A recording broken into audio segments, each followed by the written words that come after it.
to this. My first show was in 2022. I'm brand spanking new, but my history in sport is long. I was a gymnast for many years, and then I was a professional rugby player. I played internationally for Hong Kong, played against the U.S., played against Canada.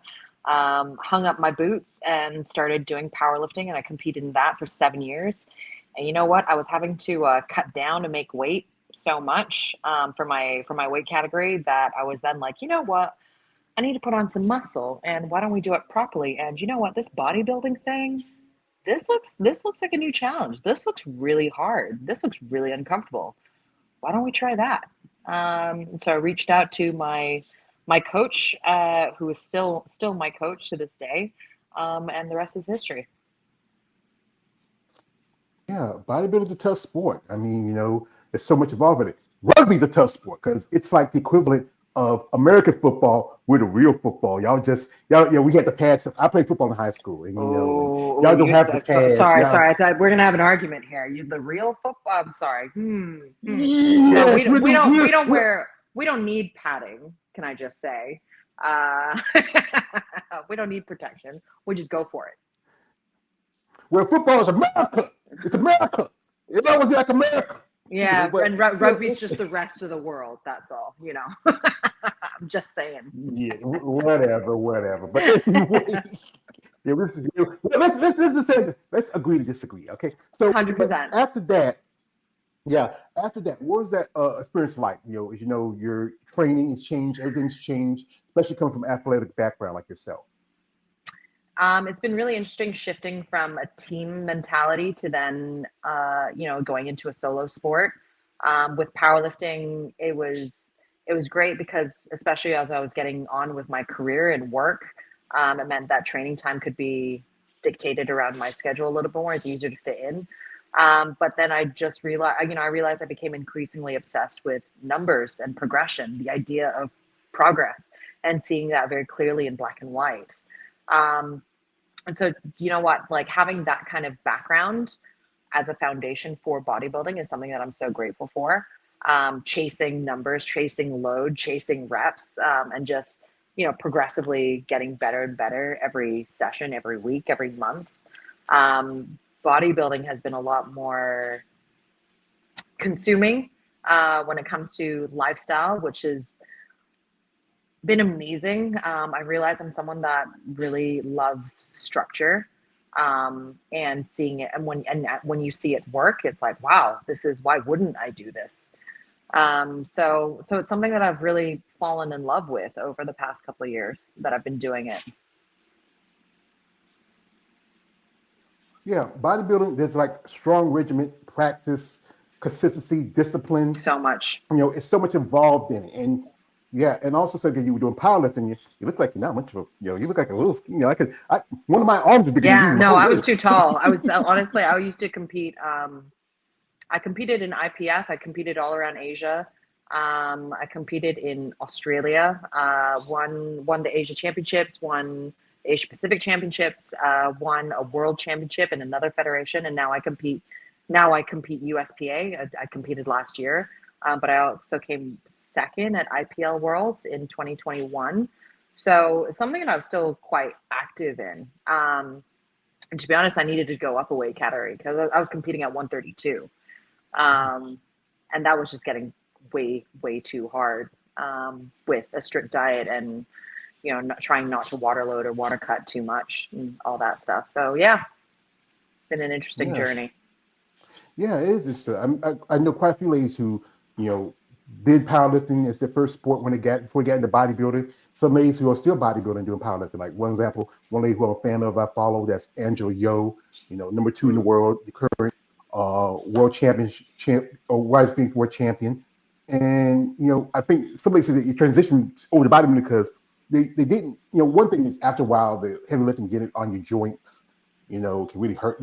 After a while, and then sometimes, especially depending division you're in, like you in either physique or your division figure, you don't want your waist to get too blown out. Yeah. So So my coach still incorporates some squat movements, some deadlift movements, but no barbell bench, which I kind of miss. But my levers have changed, my structure has changed, which is fun. And I still enjoy chasing those big lifts and those big numbers in my off season.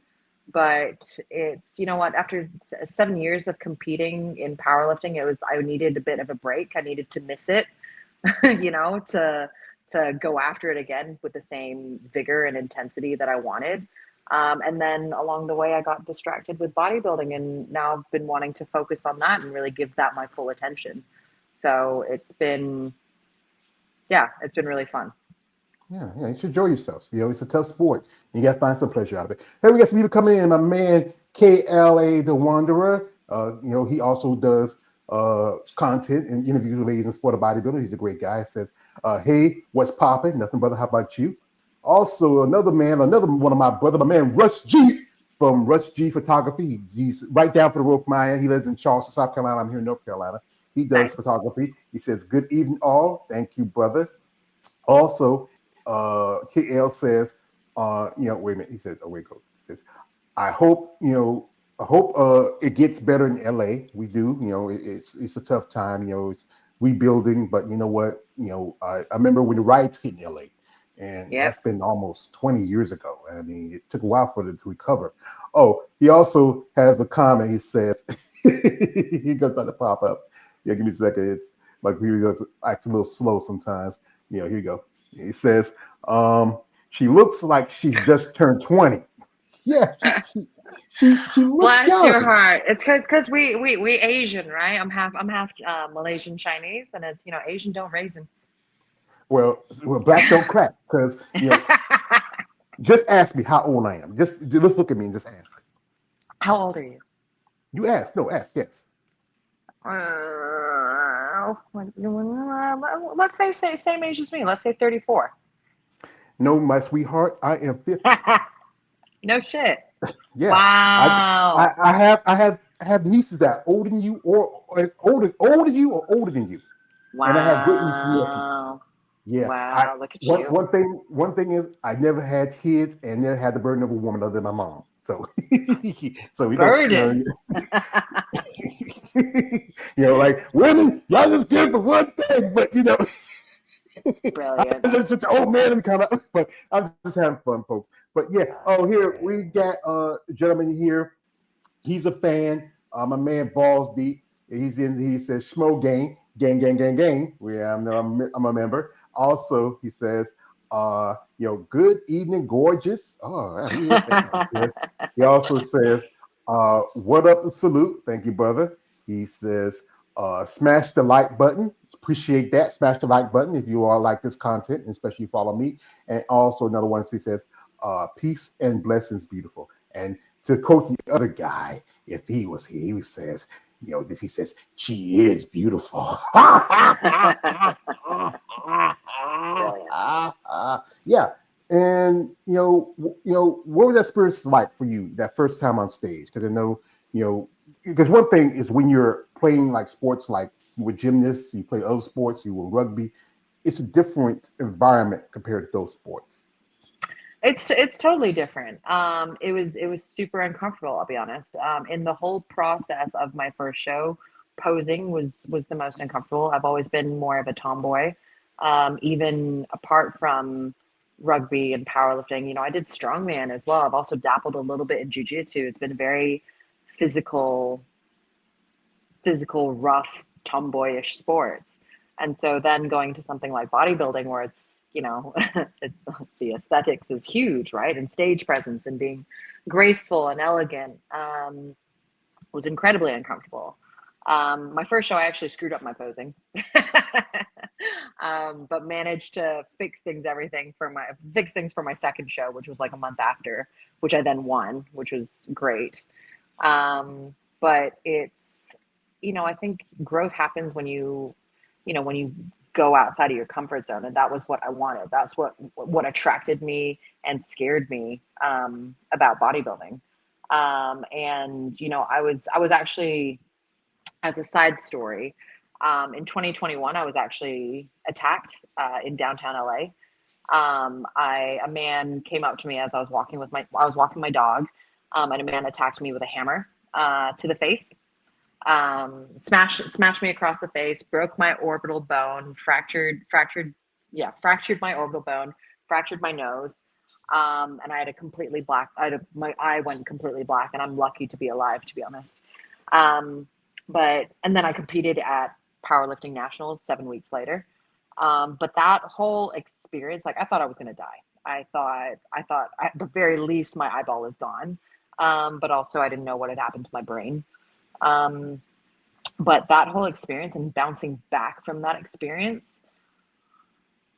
I really wanted to not wonder about things anymore. I wanted to not sit on the sidelines. I wanted to just, you know, show him, show the world, show myself, prove to myself that I wasn't just going to let life pass me by, because life is short. And if there's something that you're thinking about doing or debating doing, just fucking go for it. Just go do it. Don't stop, I guess, putting these like limiting beliefs and doubts in your own head. Um, and so after I finished up that competition year of powerlifting, I was like, right, what's next? Let's go for it. And that was bodybuilding. Well, you know what, young lady, if you were one of my nieces, I heard that me and my brother and my brothers, my nephews, we'd be like next of kin shit. We'd be looking for him. We would have his ass stringed out and hollering like. Oh I no, they remember one caught time. him. That's good. That's good. That's good. That's good. That's They good. You caught got him. you. This mother, yeah, this guy, he tried doing You it to say another woman. motherfucker. That's what he is. This motherfucker, yeah, 100%. Yes. He tried doing it to another woman like an hour after me, and I'd given my description, and they caught him. But my husband is a former pro MMA fighter. He's a black belt in jujitsu. Like he was losing his mind. And also, I used to do jujitsu with the Pasadena police, and they were all up in arms of it. Like they were they were messaging my husband like, you say the word, we'll go out and we'll find this guy. So I was really surrounded by a lot of love and a lot of support from just family, friends all around the world. Well, that's a great respect to your husband, because I know any man, you wouldn't want to see your wife, the woman you love, be hurt. I know that part of it, especially being an MMA fighter, because I used to do content, especially on women in mixed martial arts. And the Right. jiu-jitsu is really a tough skill set.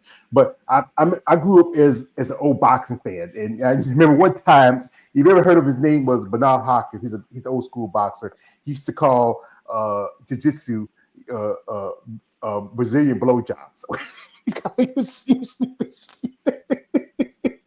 As you but do. yeah, but it is tough, because is he still fighting? When what he fought organizations that I heard of other than His lineage is with SBG, but no, he's not fighting. He's not fighting anymore. He's retired from that, and just prefers more coaching. But his lineage is through SBG.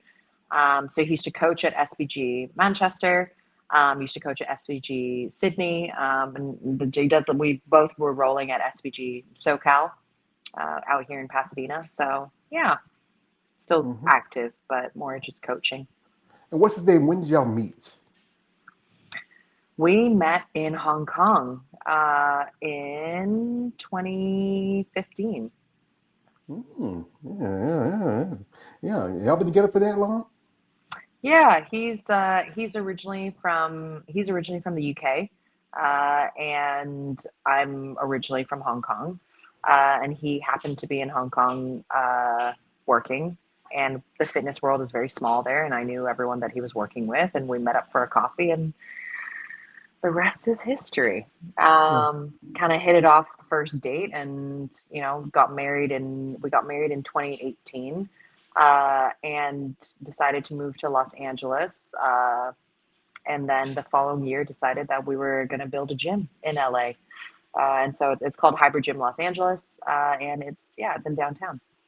Well, congratulations! Like you get your gym, you get your man, and Hong Kong was once British territory at one point, but then I remember back in the early 2000s, it switched hands back to China.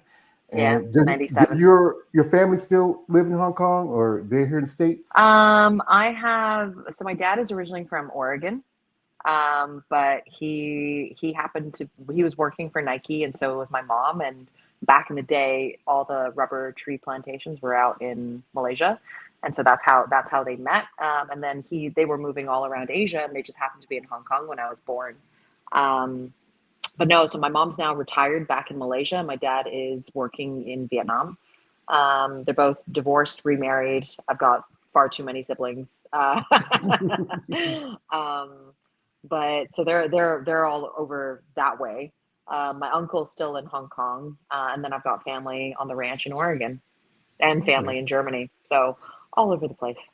Yeah, because you have dual citizenship, so that makes you a citizen of this country and other countries. I mean, you should be proud of Yep. yourself because my citizenship is from years of ancestry being brought here like that. But we are Americans, all everybody. No matter what I say, we all are Americans. We come here. You're here by birth or here by you want to come here and become American. That's your right. That's your privilege. So we have a comment here from my man.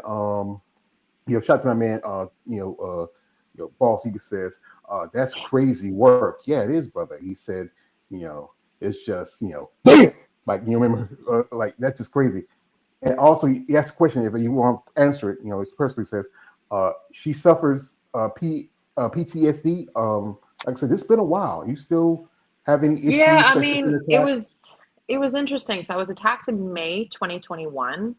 And for the time after that, and that was, kind of mid COVID. We were the gym wasn't open at the time. And we were trying to get it open. So I was doing like consultations with people. I had to do two consultations with two people that same day over Zoom because it's like it's your own business. Like, what are you gonna do? Like, just say sorry, I can't. So just there's an element of just get on with it. But also it was an incident where I just happened to be honest, in the wrong place, wrong time. I was walking my dog at 7 o'clock in the morning on a Tuesday. I was doing nothing wrong. I was in a hoodie, sweatpants on a main road. Um, and yeah, I just happened to be in the wrong place, wrong time. So fuck him, basically. Um, I had a hard time walking outside on my own for a while. Um, but then, you slowly just get there again. My husband encouraged me to keep training. He was like, just take a deload week. He was like, just take a deload week. And he was like, the quicker that you can bounce back and get back into your old routine, the more that's gonna, I guess, help you long term. And you know what? That's where, the mental health aspect of training and that structure has really helped me. It's helped me a number of times in my life. When I've been depressed, down, whatever, like training has always been there. Um, what is it that CT Fletcher says? Like, we are all the same under the bar. It's never gonna it's never gonna leave you. It's never gonna cheat you. It's always gonna humble you, but it's always gonna be there, and it's always gonna be fair. It's objective. And so training just really helped me. I was doing jujitsu as well, just doing drills, so like not rolling, but just doing drills. Um, and that just really helped me bounce back. So no, I'm lucky that I haven't really suffered, I guess, from PTSD from it. Um, I'm the kind of person that was probably a bit too naive. I grew up in Hong Kong, and Hong Kong is a really, really safe place, like really, really safe. And LA's not like that, especially downtown LA. And so in that regard, I probably should have been a little bit more street smart, not looking at my phone, walking my dog, and that's on me. But at the same time, it's on him. He's the one that decided to throw a fucking hammer at me. Um, Yeah. so yeah, you just kind of crack on with, as best you can, one day at a time. And yeah, so no, I've been really lucky. Well, my mom always told us, says, one day at a time, sweet Jesus, baby, you be all right. Because sometimes things happen, and you know what? We learn, and we sometimes have to take a little suffering every now and then. But as long as you are fine, your husband know you're fine, your family know you're fine, you're doing fine. I know there'll be some days that Yep, it's gonna be tough, but as long as you can hold your head high and like Rocky Balboa, keep moving forward. That's all you got to exactly. do is keep moving forward. This is from my Yep. man, shout out to my man KL. He says, yeah, that is an unpleasant thing to hear. how do you deal with that type of trauma? Where she already mentioned that, so training is good. I know at the time during the pandemic, gyms were closed. A lot of people went nuts, but the gym is their place. It's their sanctuary. It's their therapy. It's Yep. their church. Church. And yeah, so if they don't have it, but then I think you can